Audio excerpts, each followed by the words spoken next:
வணக்கம் நண்பர்களே. ஜிஎஸ்டியில் கைது, பிடிவாரண்ட் தேவையில்லை.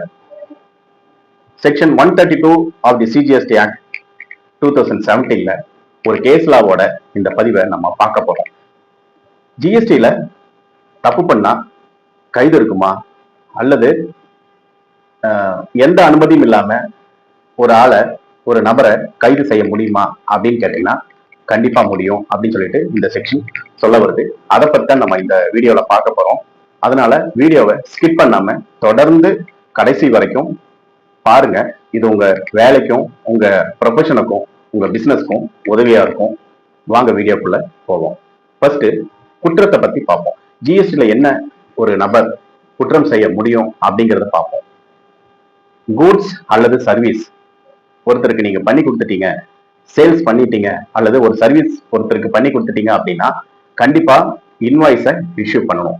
அப்படி இன்வாய்ஸை இஷ்யூ பண்ணாம நீங்க வேலை மட்டும் பண்ணி கொடுத்துட்டு அதுக்கு வேண்டிய பணத்தை உங்க அக்கௌண்ட்ல அல்லது உங்க கையில வாங்கிட்டீங்க அப்படின்னா அது குற்றமாக கருதப்படும்.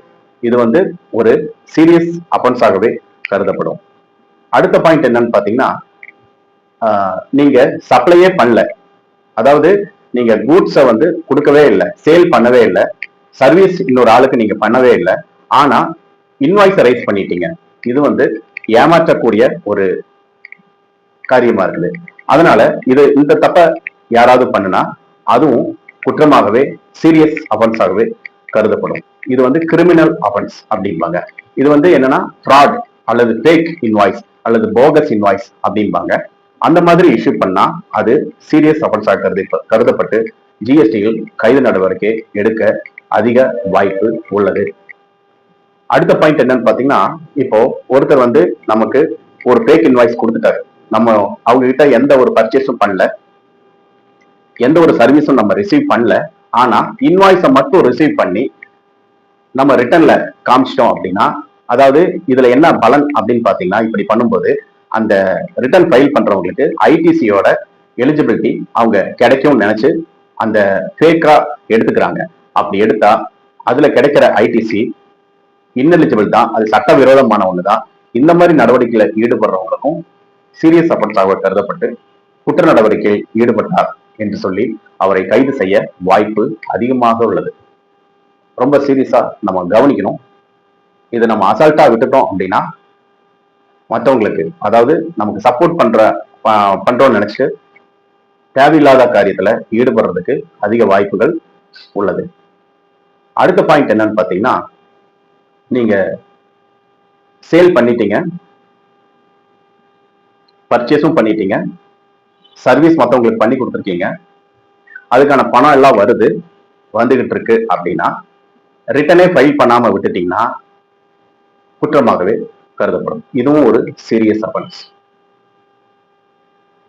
இதுல நம்ம என்ன தப்பு பண்றோம் அப்படின்னு பாத்தீங்கன்னா, எல்லா ஒர்க்கும் நடக்குது, தப்பு நம்ம தெரிஞ்சே பண்றோம். ஜிஎஸ்டி எடுத்துட்டோம் அப்படின்னா அந்த கணக்கை நம்ம காட்டணும், தாக்கல் பண்ணணும், ரிட்டர்ன் ஃபைல் பண்ணணும். ரிட்டர்ன் ஃபைல் பண்றதுக்கு முன்னாடி பேமெண்ட் கட்ட வேண்டிய சிச்சுவேஷன் இருந்ததுன்னா அதை கட்டிடணும். அதை விட்டுட்டு நம்ம ரிட்டர்னும் ஃபைல் பண்ணல அல்லது பேமெண்ட்டும் கட்டல அப்படின்னா அது சீரியஸ் அஃபென்ஸாகவே குற்றமாகவே கருதப்பட்டு கைது நடவடிக்கையில் ஈடுபட அதிக வாய்ப்பு உள்ளது. அடுத்த பாயிண்ட் என்னன்னு பாத்தீங்கன்னா, நம்ம கலெக்ஷன் பண்ணி வச்சிருப்போம், டாக்ஸ் இன்வாய்ஸ் போட்டு லிஸ்டா, அதாவது ஒரு பில்லுல டாக்ஸபிள் வேல்யூ இருக்கும், சிஜிஎஸ்டி, எஸ்ஜிஎஸ்டி, ஐஜிஎஸ்டி, இது எல்லாமே போட்டு நம்ம கலெக்ட் பண்ணி வச்சிருப்போம். அந்த சேல் பில்ல ஜிஎஸ்டிஆர் 1ல மட்டும் கணக்கு காமிச்சிட்டு ஜிஎஸ்டிஆர் 3B விட்டுட்டோம் அப்படின்னாலும் அதுவும் குற்றமாகவே கருதப்பட அதிக வாய்ப்புள்ளது. இந்த மாதிரி தொடர்ந்து இந்த வீடியோவை, விழிப்புணர்வு வீடியோவை பதிவிட்டு இருக்கிறேன். உங்க நண்பர்களுக்கு இதை ஷேர் பண்ணுங்க. சப்போஸ் நீங்க சப்ஸ்கிரைப் பண்ணல அப்படின்னா சப்ஸ்கிரைப் பண்ணி வச்சுக்கோங்க. இந்த மாதிரி பலனுள்ள வீடியோ உங்க தொழிலுக்கு உபயோகமா இருக்கும். இதுல எந்த லிமிட், அதாவது ஒரு குற்றம் செய்யறோம் அப்படின்னா அதுக்கு தண்டனை என்ன அப்படிங்கிறத நம்ம இப்போ பார்க்க போறோம். அதற்கு முன்னதாக குற்றத்தின் வகைகள் என்ன அப்படின்னு பார்த்துடலாம். குற்றத்தின் வகைகள் அப்படின்னு பார்க்கும்போது டாக்ஸ் எவேஷன், ரெண்டாவது இன்புட் டாக்ஸ் கிரெடிட்டை ராங்கா அவைல் பண்றது, இன்புட் டாக்ஸ் கிரெடிட்டை ராங்கா யூட்டிலைஸ் பண்றது, இன்புட் டாக்ஸ் கிரெடிட்டை ராங்கா ரீஃபண்ட் கிளைம் பண்றது. இதுதான் குற்றத்தின் வகைகள். இந்த மாதிரி ரிலேட்டடான குற்றங்கள், தவறுகள் தெரிந்தோ தெரியாமலோ செய்தால் ஜிஎஸ்டி கைது நடவடிக்கை உறுதி. அடுத்தது என்னன்னு பாத்தீங்கன்னா, குற்றத்தின்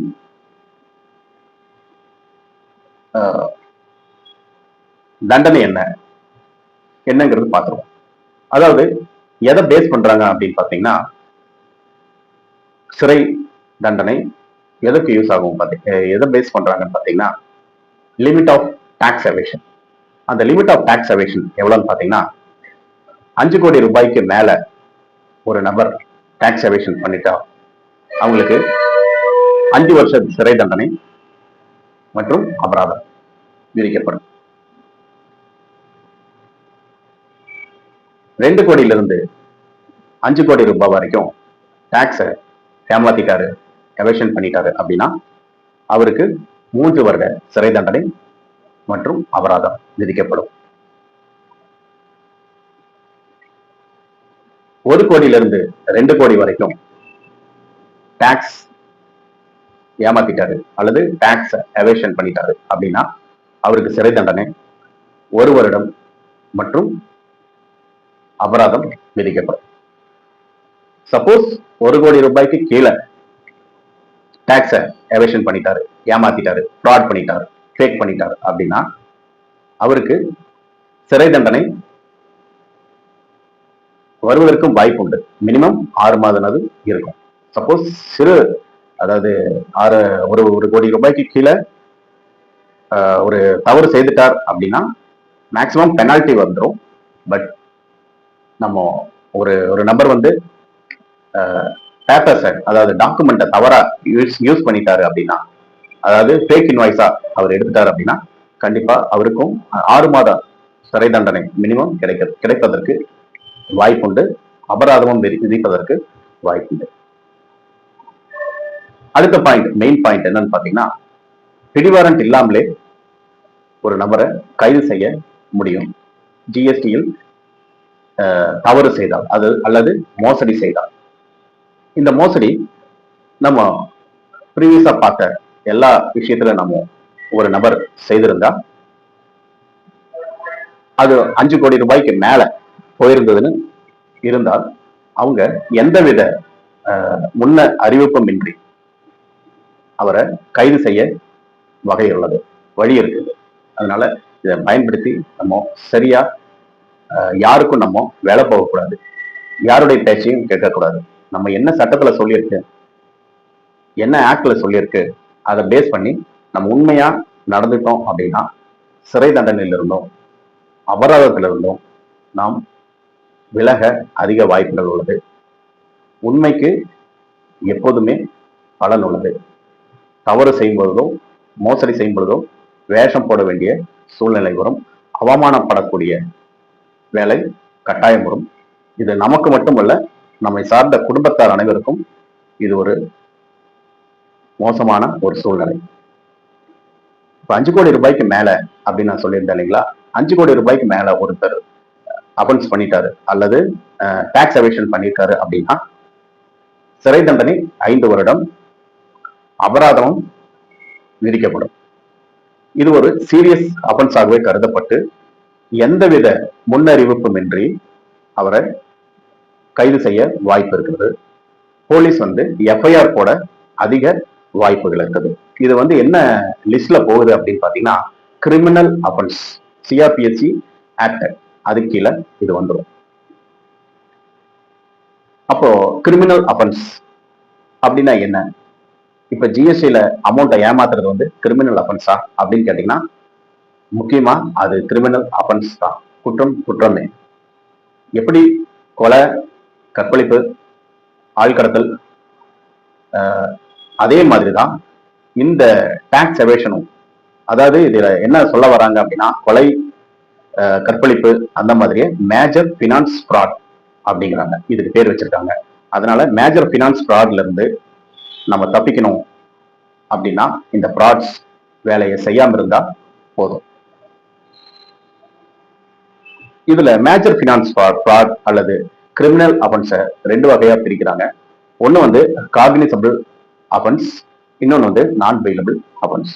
காக்னிசபிள் அஃபென்ஸ் அப்படின்னா எந்தவித முன்னறிவிப்புமின்றி கைது செய்ய வாய்ப்புண்டு, எந்தவித முன்னறிவிப்புமின்றி எஃப்ஐஆர் போட வாய்ப்புள்ளது, நீதிமன்ற முன் அனுமதி இன்றி கைது செய்வதற்கு வாய்ப்புண்டு. ஜிஎஸ்டியில மெயினா மேஜர் பினான்ஸ் ஃப்ராட் பண்ணினவங்களுக்கு இந்த தண்டனை கட்டாயம் வரும். அதே மாதிரி நான் பெயிலபிள் அஃபென்ஸ் அப்படின்னு சொன்னா பெயில் கிடைக்கிறதுக்கு வாய்ப்பு இல்லை. நீதிமன்றமா பார்த்து நீதிமன்றத்துல முதலாவது நம்ம அப்ளை பண்ணி நீதிமன்றம் கன்சிடர் பண்ணா அனுமதி கொடுத்தால் மாத்திரமே பெயில் கிடைக்கிறதுக்கு வாய்ப்பு இருக்கு. இல்லாட்டி கிடைப்பதற்கு வாய்ப்பு இல்லை. நீதிமன்றம் தான் அந்த அஃபென்ஸை பொறுத்து, அந்த குற்றத்தை பொறுத்து அவங்களுக்கு கொடுக்கலாமா வேண்டாமான்னு முடிவு பண்ணுவோம். இதை பற்றிய ஜிஎஸ்டி, இன்கம் டாக்ஸோட மேட்டர்ஸ் கன்சல்டேஷன், அப்புறம் பிசினஸ் ரிலேட்டடான கன்சல்டேஷன் தொடர்ந்து நம்ம இந்த வீடியோவில் பதிவிட்டிருக்கோம். ஆலோசனை எதுவா இருந்தாலும் கூப்பிடுங்க. சேனலை சப்ஸ்கிரைப் பண்ணி வச்சுக்கோங்க.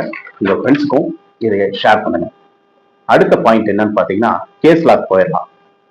கேஸ் லால PV Ramana Reddy versus union of India Telangana high court case 2019 நடந்த ஒரு சம்பவம். இந்த பிவி ரமணா ரெட்டிங்கிறவர் வந்து ஒரு பெட்டிஷனராக இருக்காரு. அவர் என்ன ஃபைல் பண்ண விரும்புறாரு அப்படின்னா, ரிட் பெட்டிஷன் ஒன்று ஃபைல் பண்றாரு. எதுக்குன்னு கேட்டீங்கன்னா, இவர் வந்து ஒரு மேஜர் பினான்ஸ் ஃப்ராட் பண்ணிட்டாரு. அதாவது 5 கோடி ரூபாய்க்கு மேல அவரு ஒரு ஃப்ராட் வேலையில ஈடுபட்டிருக்காரு. அதாவது பேக் இன்வாய்ஸை கிரியேட் பண்ணி ஐடிசியை யூட்டிலைஸ் பண்ணிட்டாரு. இதனால என்ன பண்றாங்க அப்படின்னா, எந்தவித அனுமதியும் இல்லாமல் திடீரென்று அவரை கைது செய்ய வேண்டிய ஒரு சூழ்நிலை வந்த பொழுது அவர் கைது செய்யப்படுகிறார். கைது செய்யப்பட்ட அந்த நபர் PV Ramana Reddy union of India மேல ஒரு ரிட்டு மனுவை தாக்கல் செய்யறார். என்னன்னா, என்னுடைய ஃபண்டமெண்டல் ரைட்ஸை வயலேட் ஆகுது அப்படிங்கிறதுக்காக. நீதிமன்றம் என்ன சொல்லிச்சு அப்படின்னா, இது வந்து ஃபண்டமெண்டல் ரைட்ஸை வயலேட் பண்ணக்கூடியதா இருந்தாலும் நீங்க இந்த டாக்ஸ் எவேஷன் சீரியஸ் ஃப்ராட் கேஸ்ல இருக்கீங்க. அதாவது மேஜர் பினான்ஸ் ஃப்ராட் காக்னிசபிள் அஃபென்ஸ்ல வந்திருக்கிறதுங்காட்டி எந்தவித முன் அனுமதியும் இல்லாமல் கைது செய்ய வாய்ப்பு இருக்கிறது, அதற்கு உரிமை இருக்கிறது, அதிகாரம் இருக்கிறது அப்படின்னு சொல்லி கேஸை க்ளோஸ் பண்றாங்க. நண்பர்களே, இது உங்களுக்கு பயனுள்ள வீடியோ தான். எப்படின்னு கேட்டீங்கன்னா, நம்ம ஒரு ப்ரொஃபஷன் பண்றோம், தெளிவா பண்ணணும். யாருக்கும் நம்ம விலை போக வேண்டிய கட்டாயம் கிடையாது. ஒரு பிசினஸ் பண்றவங்க இருக்கலாம், அல்லது ஒரு டாக்ஸ் கன்சல்டண்டா இருக்கலாம், அல்லது ஒரு அக்கௌண்டண்டா இருக்கலாம். தவறு செய்வது நமக்கு நல்லாவே தெரியும். அது தவறுன்னு செஞ்சுட்டா பார்த்துட்டோம் அப்படின்னா அதை சரியாக நிதானித்து அதுக்கு நம்ம துணை போகாம வெளியே வர்றது ஒரு புத்திசாலித்தனமான ஒண்ணு. ஏன்னா தவறு நம்ம செய்ய குற்றத்திற்கு தண்டனை அனுபவிக்க வேண்டிய ஒரு சூழ்நிலை வருகிறது. தவறுக்கு துணையும் போகக்கூடாது. அது வந்து குற்றம் செய்பவர்களுக்கு ஈக்குவலாவே குற்றம் செய்ய துணைபவர்களுக்கும் போகிறவர்களுக்கும் அந்த தண்டனை வருவதற்கு அதிக வாய்ப்புகள் உள்ளது. இந்த காணொலி உங்களுக்கு பயனுள்ளதா இருக்கும் நான் நம்புறேன். தொடர்ந்து வாட்ச் பண்ணுங்க, சப்போர்ட் பண்ணுங்க. தேங்க்யூ.